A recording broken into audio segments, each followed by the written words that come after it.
जय मां भवानी, है मां काका एवं आशीष आप कि हूँ दुनियाની અંદર દુખી જનોના દુઃખ ઓછા કરી શકું અને બને એટલો મદદરૂપ થઈ શકું.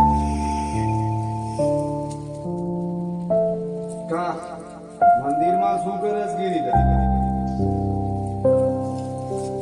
કોણ માનસુર તું? આજે માતાજીના મંદિરમાં દર્શન કરવા માટે આવ્યો છું.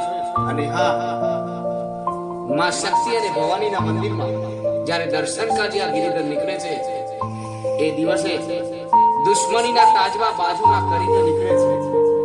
પણ છતાંય એમ નહીં જાણતો કે હું માતાજીના મંદિરમાં આવ્યો છું અને માતાજીના સાનિધ્યમાં આવ્યો છું.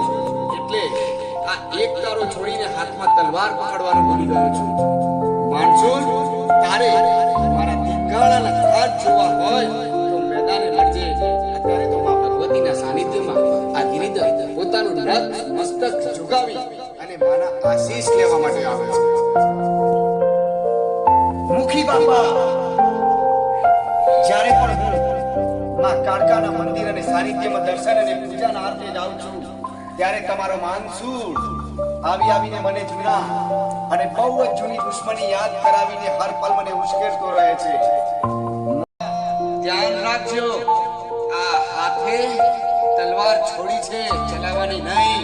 આજ પછી તમે માનસુરને કહી દેજો, નહીં તો માનસુરનું માથું એના ધડ ઉપર જાજાદી નહીં રહે. અધૂરી રાખજો દુરલ, કારણ કે મારે તો જીવતર ઓછા અને દુશ્મન જાજા છે. અને આમ તમને આવા વચન આપ્યું અને તમારી સાથે લગ્નના કોલ આપ્યો અને તમારો મનખો બગડ્યો એ હોઈને રાગવ નથી. મારે અવારનવાર મંદિરે જવાનું હોય છે. ત્યાં આવા વર્ષો જૂની અમારી દુશ્મની આજે એકબીજાના ખૂનની પ્યાસી બની ગઈ છે. એટલે ગોરલ, આ પ્રેમના ઓરતા રહેવા દેજો. અને હા, મનસુબા પણ તમે રહેવા દેજો, કારણ જીવતર બહુ ઓછું છે ગોરલ.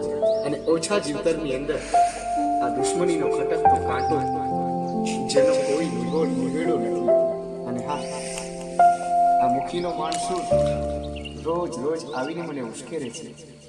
અને હા, એના ઉશ્કેરા હાટ ભર્યા શબ્દોનો જો હું જવાબ નહીં આપું તો ગોરલ અમારો મનખો લાગશે. એટલે મેલી